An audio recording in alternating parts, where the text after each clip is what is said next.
Welcome to WDW Escape, brought to you by WDW Magazine. In this episode, we present a magical moment.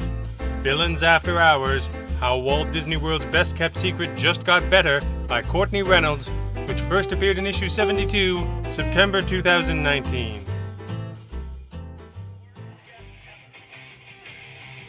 Walt Disney had a special term for transforming something that's already great into something even better.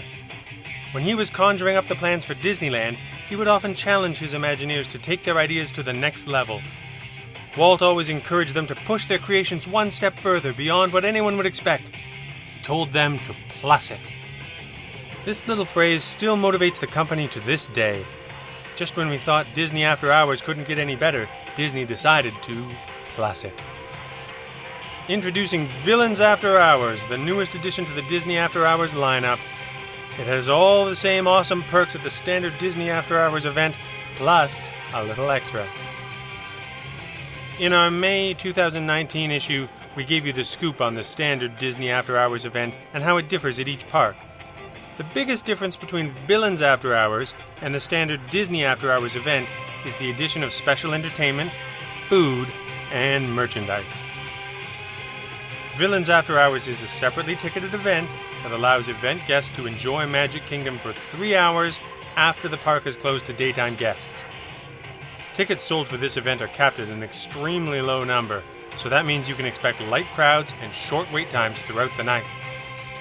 Bottled beverages, popcorn, and ice cream are included with your admission, just like the standard Disney After Hours event. You can stop by any of the snack carts throughout the park as many times as you want throughout the night. You don't need to purchase daytime admission in order to attend Villains After Hours. However, if you don't have daytime admission, the earliest you can enter the park with event admission is 7 p.m. The event doesn't actually start until the park closes, so arriving early gets you an extra couple hours of park time. There's a lot to do at Villains After Hours, so I highly recommend you take advantage of early entry to fully maximize your night. Unfortunately, Villains After Hours does not offer any character meet and greets. Not Mickey, not the princesses, not the villains. None. That's really my only disappointment with this event. Fingers crossed that they plus it with meet and greets if they bring the event back next year. With that said, if you have your heart set on meeting any characters, make sure to take advantage of early entry so you can get to them before the end of normal park operations. You'll also have a chance to see Happily Ever After and Once Upon a Time if you arrive early. Villains After Hours has a completely different atmosphere than the standard Disney After Hours events. I've heard it described as a mini version of Mickey's Not-So-Scary Halloween Party, and I'd say that's pretty accurate. The park is enhanced with colorful, moody lights and themed projections. You can also find special PhotoPass backdrops and magic shots throughout the park that are exclusive to this event. Even though there aren't any character meet and greets during the event, these exclusive magic shots are a nice alternative. You can find a Scar magic shot in Adventureland, an Oogie Boogie magic shot near Tomorrowland, a Maleficent Dragon magic shot near Pinocchio Village House, and an animated Hades magic shot in front of Cinderella's castle. Maleficent makes her way down Main Street, USA every single day in the Festival of Fantasy Parade. But now, during Villains After Hours, you have the chance to see her roam the streets at night. How cool is that? Colorful lighting and an upbeat soundtrack brings this experience to the next level. Maleficent makes 3 appearances throughout the night, so there's plenty of chances to see her. She's the highlight of the event. In addition to the complimentary snacks, there's also a selection of exclusive Villains-themed treats available for purchase throughout the park. Look for returning favorites like the Not-So-Poison Apple Cupcake and the Maleficent Cone, which were featured in Mickey's Not-So-Scary Halloween Party last year. Or try something new, like the Evil Emperor Zurg's Noodles or Dragon Breath Float. If you're looking for a special souvenir, Disney has you covered. Event-exclusive items, including t-shirts, hats, and tumblers, are available while supplies last. Here's what really sets Villains After Hours apart from the standard Disney After Hours event. The Villains Unite the Night stage show. This show was made for Villains After Hours. You can't see it anywhere else.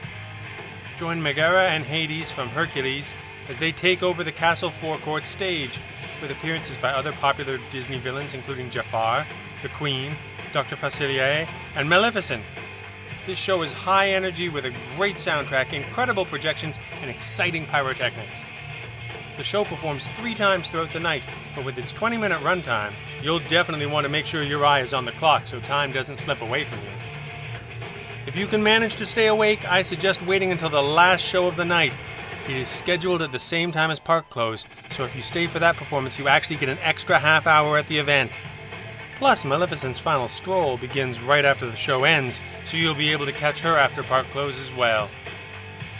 Villains After Hours also offers 2 ride enhancements for the event. Similar enhancements were available during Mickey's Not So Scary Halloween Party last year. Encounter live pirates as they take over Pirates of the Caribbean, and ride Space Mountain in complete darkness with a wicked soundtrack. When the event ends, there's still one more special surprise. As you make your way to the park exit, be sure to look up at the Main Street train station balcony. You might just be greeted, or heckled, by a few familiar faces. Even though both events have capped attendance, Villains After Hours feels a bit busier than the standard event. The hub is where all the special entertainment is, so that area gets very crowded. If you venture out into other areas of the park, though, it's pretty empty, and that's magical. The special entertainment and spooky atmosphere is what makes Villains After Hours worth it for me. I really love Mickey's Not So Scary Halloween Party, so it's nice to be able to experience a mini version during the summer.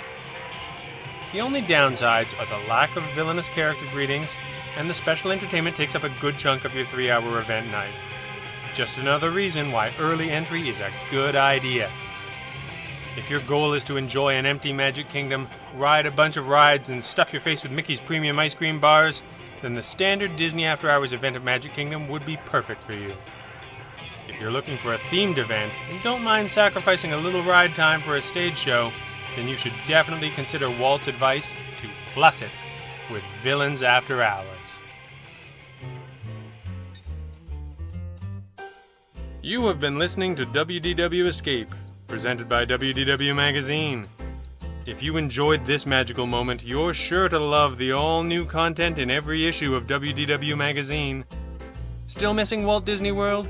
Subscribe to WDW Magazine at wdw-magazine.com. You'll be transported right back to your happy place. Use coupon code PODCAST for $10 off an annual digital edition.